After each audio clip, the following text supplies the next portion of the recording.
Welcome to Second Wind Women, the place where we celebrate women who've taken everything they've learned and turned it into an unstoppable business.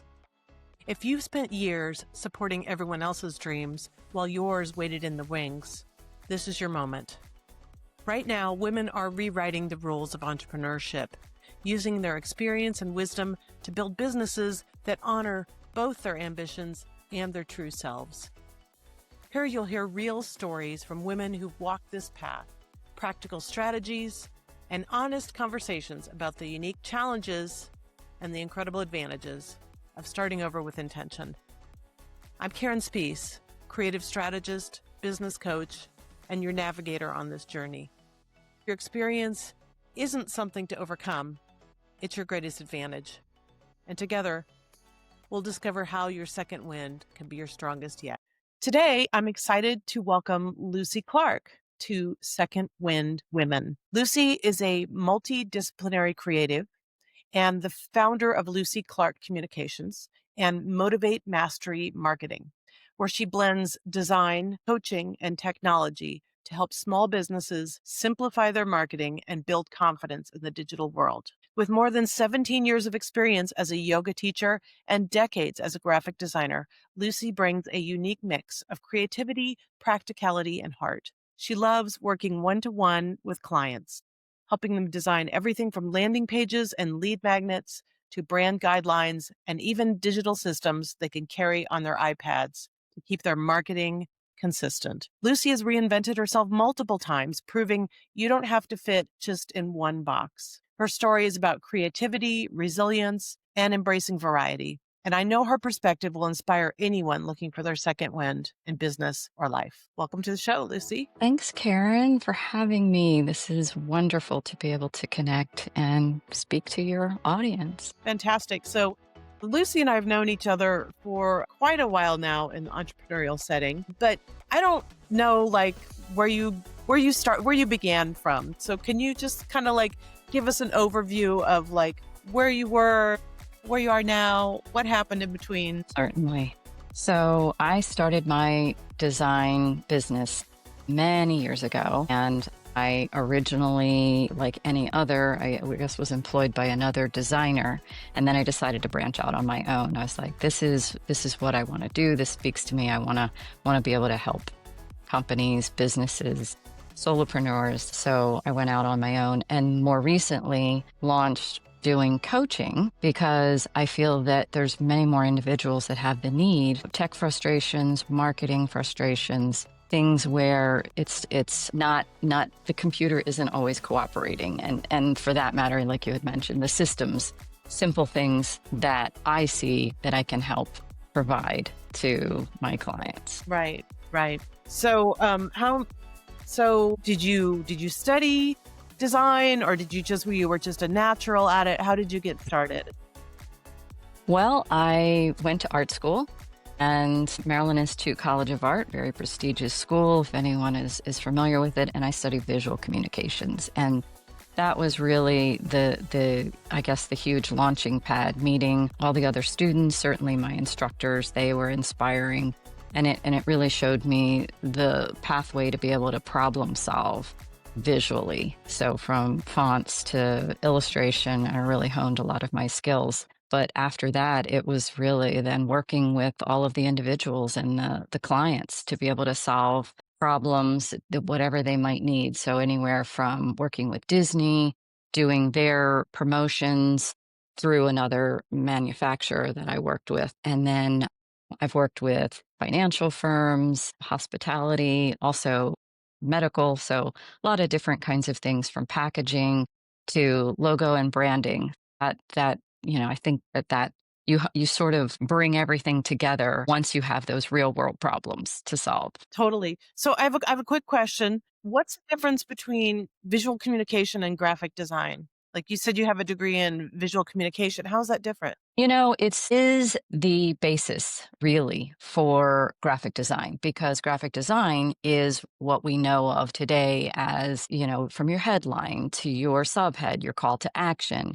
It's how you display the type, as well as arranging the photography, your illustration. So all those things together are the visual communication. So graphic design is really the hat that we wear.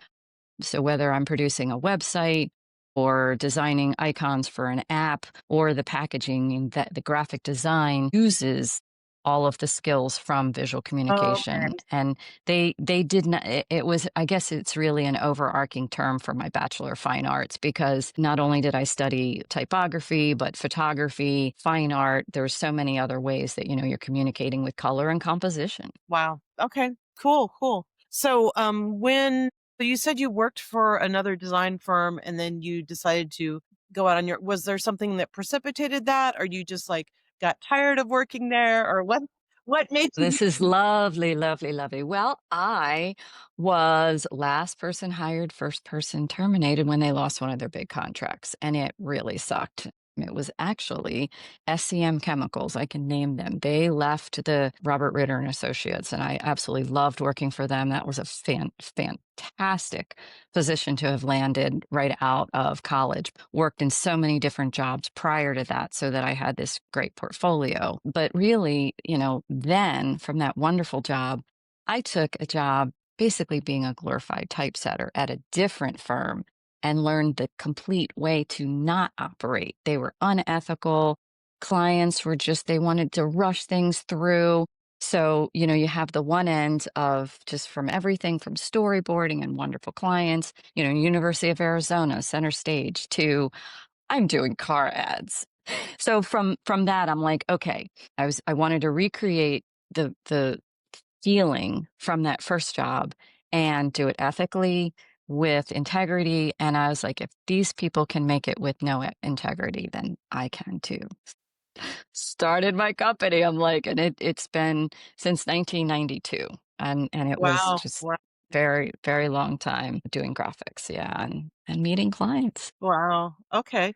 And when did you kind of move into teaching and coaching? Like when did you make that shift? Was that like a natural thing after working with clients so long, or how did that pan out? It seemed to be very natural. I love working sort of one on one with my individual clients. I have an artist that I work with now, and I'll do anywhere from her website to any of her marketing and promotions.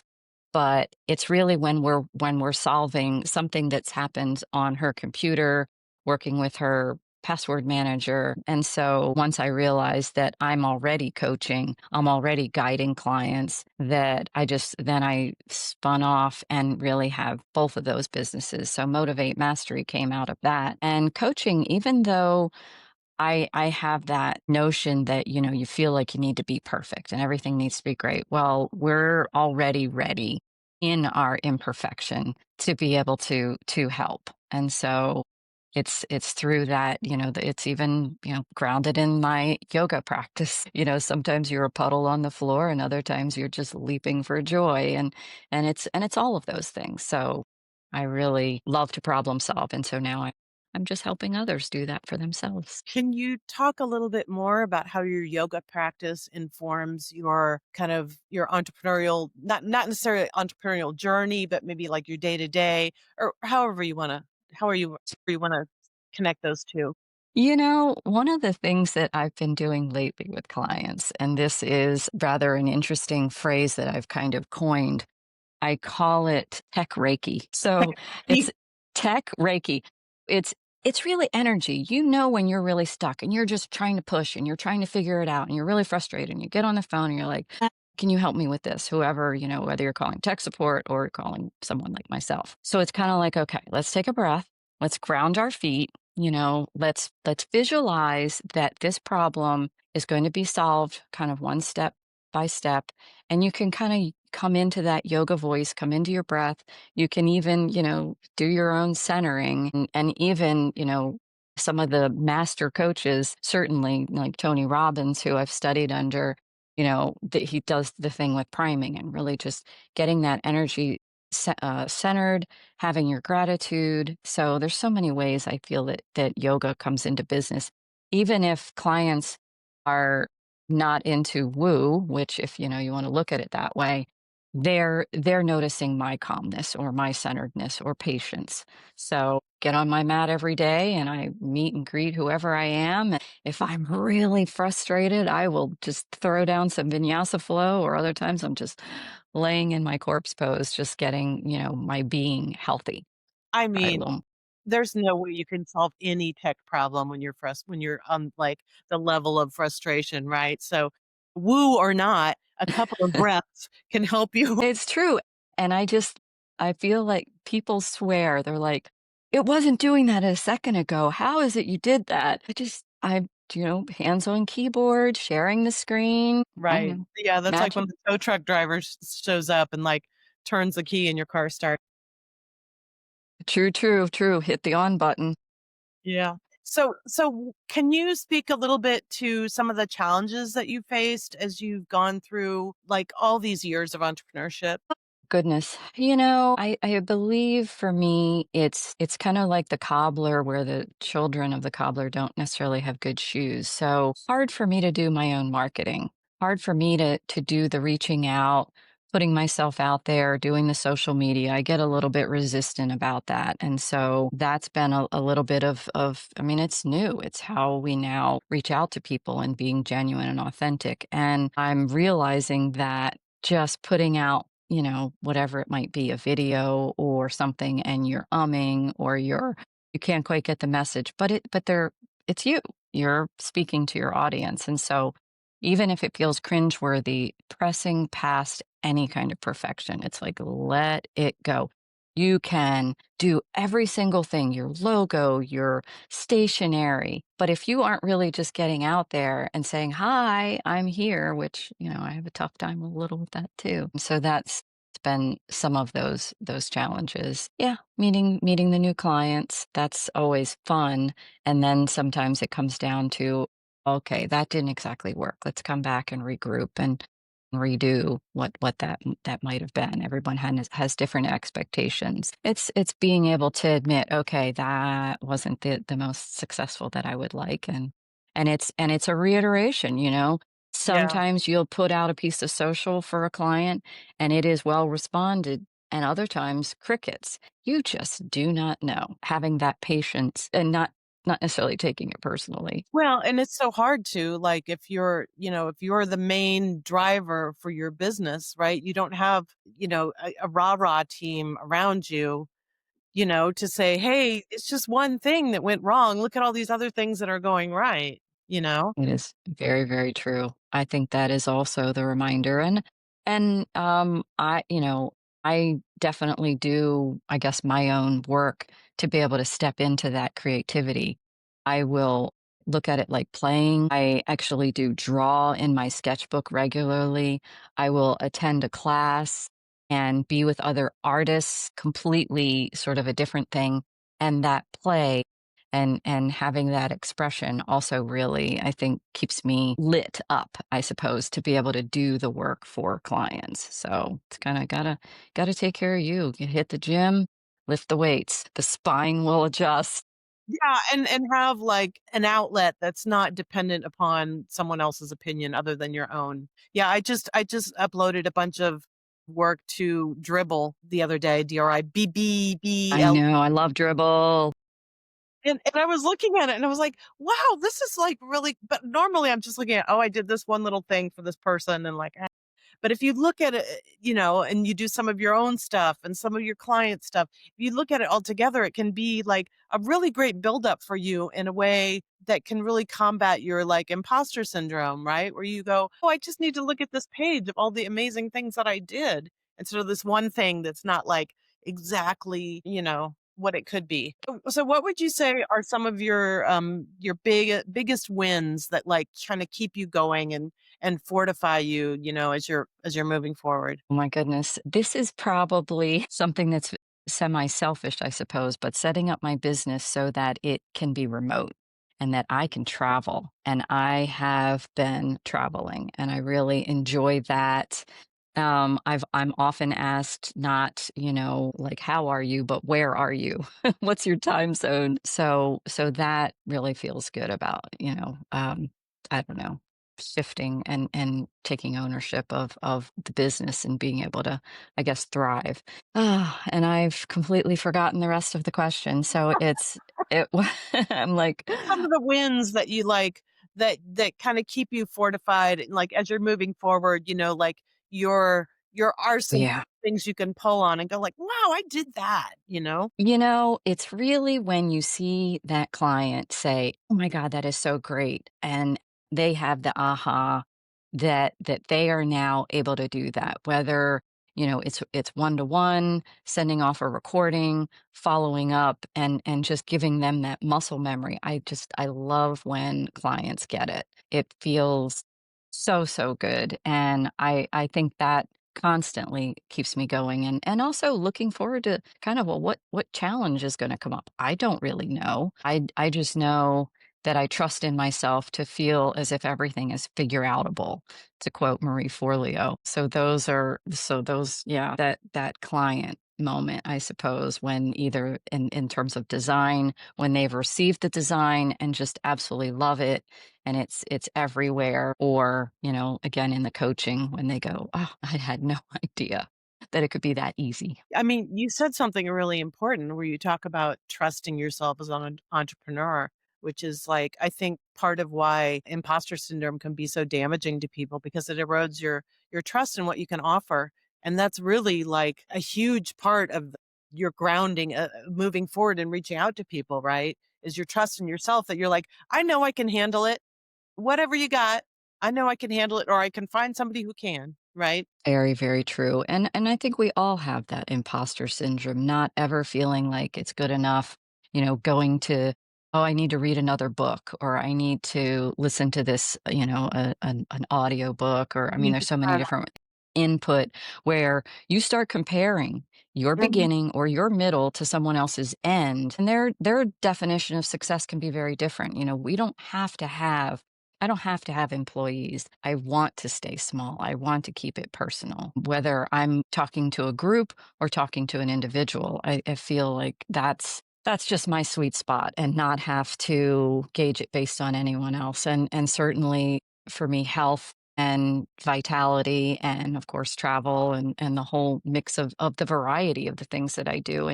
And being an entrepreneur, I don't know if this wasn't really in the bio, but I've also launched doing handy woman services, because I also like to do hands-on work with people's technology. So whether it's their smart thermostat, connecting their phone with their iPad, with their ear, so many different ways, sound systems, I mean, and then installing things. So I like that variety between, whether I'm on the yoga mat or out in the field. And yeah, it's Blue Sky Handy Services. So I'm another woman-owned handy woman. I have a handy woman too, actually. Well, that's She's fantastic. great. And I employ those as well as when I can. I had one paint my whole house. I was like, "Thank you." Oh, that's awesome. So, what's the thread that has kind of gone through, like, all of these different kind of, entrepreneur, designer, handy woman? What's kind of like the common thread that is kind of your continuum throughout all of that? I think it's being able to be playful, deal with the, messiness, and for me, it's the variety. Just having that variety. I am not one to want to niche down or be pigeonholed. So when someone says, "What's your ideal client?" I'm not necessarily I'm not a really great example to be able to do a funnel and get down that specific, because I could be working with, a supplement manufacturer, like I said, or all the way to an artist. Or so it's just that variety, and being okay with that, being okay that it looks completely different, than what So maybe your someone niche is else would be really doing. personal connection, right? That's your niche, right? Mhm. Yeah, Yeah. and working with companies that are wanting to do good in the world, being conscious companies, people that are integral. I don't have to work with the assholes in the world, or companies that are doing terrible things. Like I actually am looking at working with a bank now that does not fund war, and that funds now, grassroots and in town, kind of social good. And so that's one of those things that you can choose B Corps and things like that. I'm Right. not technically Right. a B Corp, but you can solopreneur at this point. That's I awesome. helped explain that. Yeah, it's definitely that variety and just letting go of being stuck, not, if this does or doesn't pick up, it's the way, it's whatever energy I put into it is what I'm going to get back. This is this one wonderful quote that I seem to mix it up quite a bit, but I think I just said it more recently. You get 100% of the results of the action you don't take. Explain that more. So, okay, let's say you've got all this great idea and you want to launch something. Well, when you don't do that, you get 100% of the results. You're not now if you put the mailer out there and you get 3% back, that's really great. That's a response to having done something. But if you don't do anything, you get all of that. You You get get you get 100%. 100% You get a nothing. big fat zero. Okay, I got True. it. So to be shy, to be timid, to not own it. Yes, deal with grief, deal with losing a partner, deal with divorce, deal with, your father passing away. And it's like my mom is still alive and I hope that for many years I get to keep her around. So, but yeah, it's life is quite the whirlwind and it's just sort of how we show up. And it's just with these efforts of reaching out. And, I really appreciate you interviewing me to be able to give voice even. I often don't even know, quite what I say or about my history, but now it seems to be, like to your point, putting your a portfolio out there. It's like, okay, that looks really good. Yeah, right? So So thanks. and you're welcome. I'm very happy to talk to you anytime. So you talk about loving doing all these different kind of bite-sized projects and um, you know, handy woman stuff versus tech coaching versus design, um, and how you really want to keep it personal. How could they reframe that in a way that's not like, well, I didn't do 8 figures this year. Am I still a success? You know? I guess it's kind of like talking, I guess, about how confidence grows through your action. And like when you're putting yourself out there, I mean, self promotion isn't about bragging, it's about what difference you can make for someone.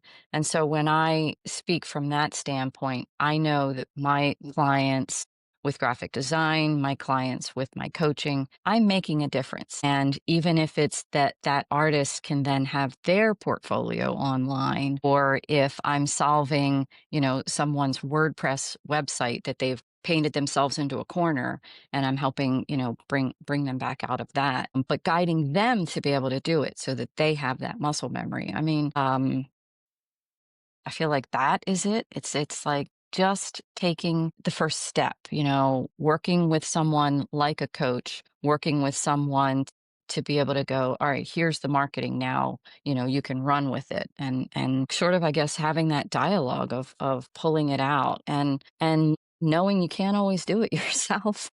Yeah. It's tough. It's tough to be, to your point where, you're in a vacuum of one, but at the same time we're not. We're this more community of the whole and trying to make this difference, every person, every project at a time. Right, right. Yeah, it's so easy to think, in this age where a lot of us are just working, on this screen right here. It's so easy to feel like you're alone, but there's so many, like reaching out to other people. As we know, is very important not only for your mental health, but also your confidence, also your business, all those things, Yeah. So what advice would you give to people who feel stuck kind of launching or they're really like have a lot of fear around self-promotion? Oh man. I mean, fear is certainly a natural and a good thing. I mean, it it can be looked at like, you feel it, you feel it in your body, but it at the same time, it's just energy. It can feel exactly the same as enthusiasm, as like butterflies, like maybe before you're gonna step on on a stage. My goodness. I mean, the advice I guess I feel like is, you know, start with your pen on your paper, writing out like what's the worst thing that could happen if you step in front of a camera and do a TikTok, you know? It it's just it has to start somewhere, and, you won't recognize yourself after a certain amount of time of continuing to show up, and so being okay with that messiness, choosing for it to be more playful and just letting go of that perfection, there is no reason this has to be perfect. I'm freaking human. I definitely have my moments, and I, just put myself together very well plenty of times, but there's other times where I'm just like, you just perseverance, gentle perseverance, I suppose. What would you say about perfection in the age of AI? How, I mean, in my mind, I think that handmade goods are going to become more valuable. I think that something with a human touch is going to become more unique, whereas before everything was made by a human touch. How would you address that in this continuum of moving from like not quite perfect to just more refined, because perfection is ridiculous idea that all of us, hold in there. But how would you characterize that? So AI, while it seems like it's super, I guess, slick and can do anything, it is still from our prompt, from our input, also big time, it can make errors, definitely having to check it, check the sources, as with anything that's out there, definitely check sources because there can be many sort of mistruths and trusting I suppose your gut with that. But yeah, AI is going to be around. It's going to be like our partner to be able to help us as humans almost in a way shine a light on our humanness. And maybe now even my graphics might become more hand done. And literally when you post a post, you kind of have to say, "Yes, I used AI to help me with the content, but but it was edited by me." And so it's, calling that out and it's totally, It's a great totally, tool that I feel like, a tool. it's a tool, and we're just now in the beginning stages where we've just been given this shiny new toy, and everybody's like, you could do everything with it. But I mean, I had a client recently who showed me their Instagram feed, and it was all like stock pictures and Yeah. AI generated photos, and it's like this is kind of like, artist talk or whatever, but my eye just slid over the whole thing. I'm like, It seemed more one-dimensional, more flat, not as much engagement, right? That's exactly. what yeah, I would say that. I mean, there's some pretty cool things I think that AI can do, but it looks like AI did it. It's like CGI. Right. You love that action film. You love seeing how they pulled all that together. You feel like you're in outer space, but it's CGI. And it's when they're shining on the person sweating and striving and fighting and, for injustice in outer space, always beating the bad guy, which, we're now surrounded with all sorts of other things coming at us. And how do you quiet the noise? Right. And AI, in a way, may start to make more noise, but it's only because of how people start to use it and use it either ethically or with purpose. And it can be a component. And I feel like it's great for rough drafts. Get in there, get Rough your rough yeah. draft. I I do enjoy, how it can help me do my blog posts because I get sort of stuck with the blank page, looking at the blank page, and I've got to type this.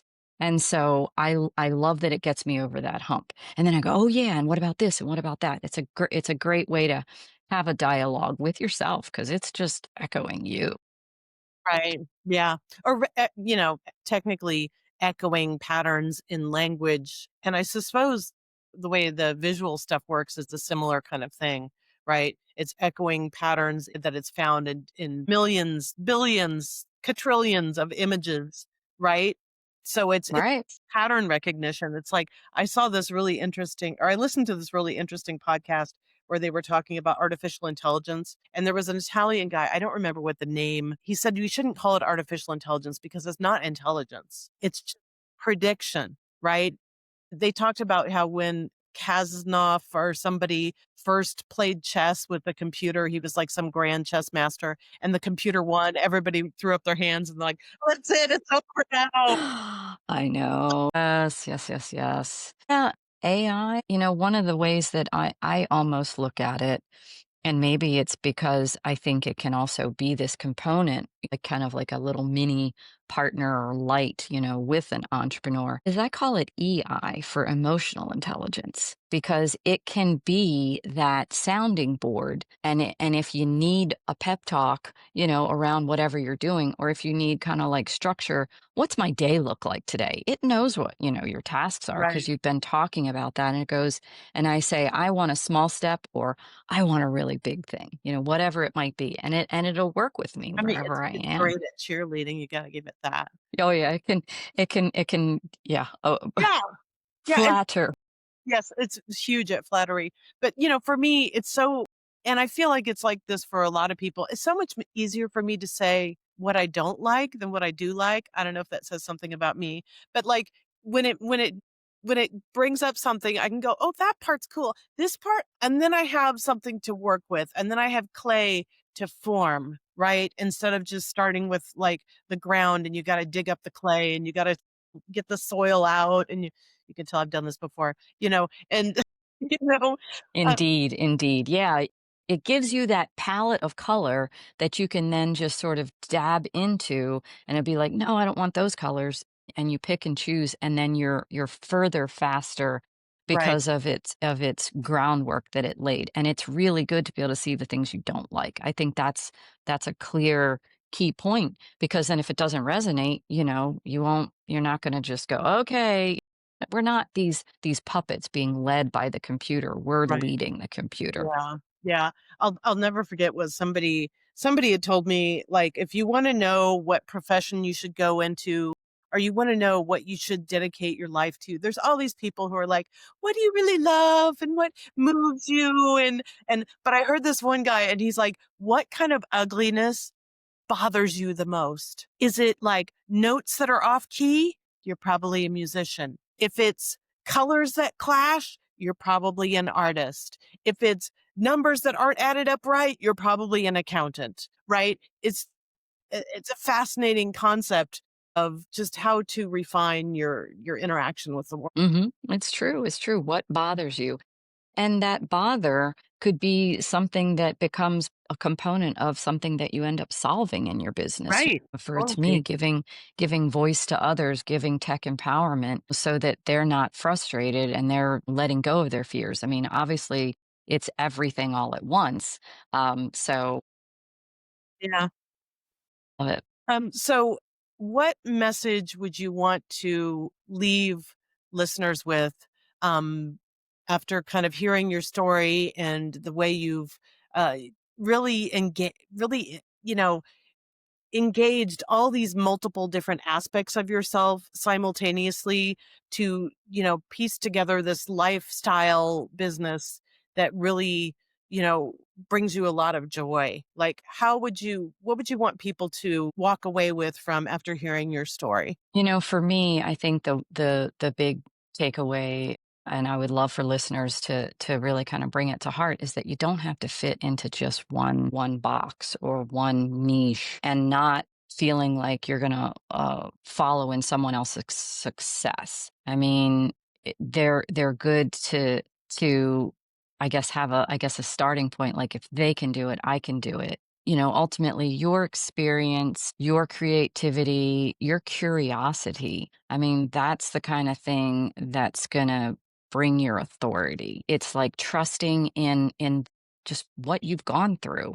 I know the puddles I've been on the floor when I was recovering from my motorcycle accident. I mean, quite a bit of motivation and a real reason why I now stay fit and strong because I want to live long. I don't necessarily plan to retire. I mean, so someone who is going to be 60 this year, it's a new frontier. I know, rah rah, you can let go of so much of the bullshit and not listen to, others and start to really go, yeah, that is doesn't resonate, but this does resonate. And just being playful. I mean, you can have your second wind at any point. I love it. And at one point you mentioned, I don't have to work with assholes anymore. Yes, or you just put in the pain in the ass charge. No. Yeah, I don't even wanna even do that at this point. And, Yeah. I now look at people who have a little bit of assholery in them as, you know what, they just really know what they want.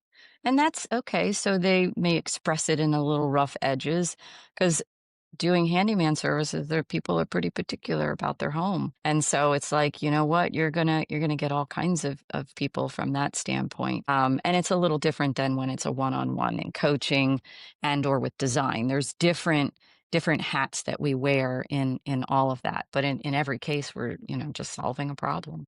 Yeah. I mean, I do appreciate people who are frank and to the point. Sometimes that can feel, Yeah, not so little great. If it's not feedback that you like, sometimes it can feel not so great. Right, it can feel abrasive, and it's okay. The world is made up of a lot of different people, and it's, just also trusting your gut that when you get quiet every day and you sit in meditation or you're in the gym and you're on the treadmill or something, you tend just not to I guess it gives you some confidence and you just won't deal with bullshit. Maybe your bullshit meter starts to happen really soon, like, Clear "What?" right? Just clear boundaries, you know? Mhm. Yeah. Boundaries. Work in progress with that. I'm a people pleaser. I'm a Mm, recovering, yeah. maybe work in progress people pleaser, but that's, part of it. I think that's what makes work satisfying too. Yeah, right? It's a double-edged Mhm. coin. Mhm. Indeed. I mean, keeping yourself from getting stuck and staying motivated is really important. And how you do that can be completely up to you. Maybe it is, playing in the garden, digging in the dirt, working with the clay. I'm taking piano lessons again. It sounds amazing.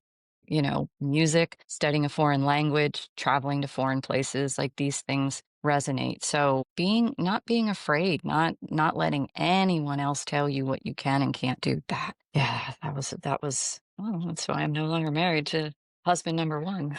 Anyway, following your true genuine heart, you'll thrive no matter whether you feel like you're going through a shit storm or everything's easy breezy. Right, right. Well, cool. How can people reach out to you, Lucy, if they wanted to, Oh, yeah. learn more? So you can find me at Lucy Ann Clark, and that's Ann without the E, LucyAnnclark.com, or motivatemastery.com. And I'm on Instagram. My Instagram is 7UCY. My email, you can reach me, Lucy at LucyAnnClark.com. If you want the short one, it's Lucy at 7UCY.com, and it's the number 7. Phone number is everywhere. Occasionally you'll find a different one, but yeah, it's my phone number is out there. Just reach out and I usually answer every call myself. You will not get an AI. No AI operator? Not yet. No. It was a real pleasure talking with you, Lucy, and thanks so much for coming on, and I hope that some people really take what you've said to heart. Sounds wonderful. I really appreciate you having this space. This is wonderful to give me even that sense of I do have a way to, voice and express and show again, the human side of design and tech. Yeah. Great. Awesome. Thank you so much. Thanks. Wonderful. Thanks for joining us on Second Wind Women. I hope today's conversation sparked something for your own journey. This podcast is one way I support women who are stepping into entrepreneurship. In my work, I help entrepreneurs shape businesses that not only grow, but also feel good to run, the kind that fit your life instead of taking it over. If you're building something and want a little more clarity, structure, or strategy, you can find out more about how I work with entrepreneurs at secondwindwomen.com. Until next time, keep breathing life into that second wind. It might just carry you further than you think. Thanks.